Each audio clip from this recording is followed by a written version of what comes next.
নমস্কার, বাঙালি রান্নাঘরে আপনাদের সবাইকে স্বাগত।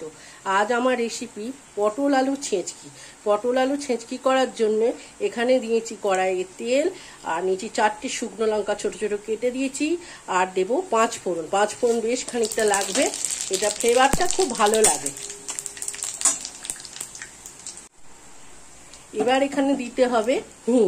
আমি এখানে হিং দিলাম।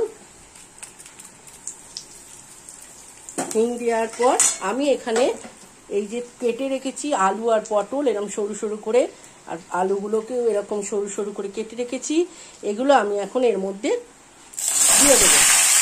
দিয়ে আমি এটা অল্প আঁচে ঢাকা দিয়ে দিয়ে রান্না করব।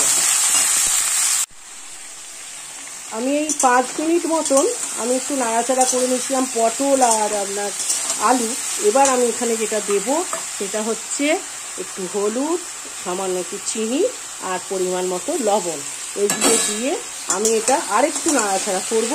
আর এটা সম্পূর্ণ আপনার ভাপে রান্না হবে, একটু জল পড়বে না। একবার রান্না করে রেসিপিটি খেয়ে দেখবেন, রুটি বা পরোটার সাথে অসাধারণ লাগে। আর এখানে যেটা দেব একটা বড় সাইজের টমেটো। বড় সাইজের টমেটোটা দিয়ে দিলাম। দিয়ে এটা আমি ঢাকা চাপা দিয়ে রান্না করব। ওই 15 মিনিট মতন ঢাকা চাপা দিয়ে অল্প আঁচে রান্না করব। আমার সম্পূর্ণ রেডি হয়ে গেছে পটল আলু ছেঁচকি। এই রেসিপিটি আমি যেমনভাবে বানালাম এভাবে একটু বানিয়ে খেয়ে দেখবেন, খুব ভালো লাগে। যদি ভালো লাগে একটা লাইক, শেয়ার আর কমেন্টের জন্য অনুরোধ রইল। আর চ্যানেলটা সাবস্ক্রাইব করবেন যাতে নতুন নতুন রেসিপিগুলো আপনাদের কাছে পৌঁছাতে পারে। সম্পূর্ণ রেডি হয়ে গেছে পটল আলু ছেঁচকি। ভালো থাকুন, সুস্থ থাকুন, ভালো খাবার খান।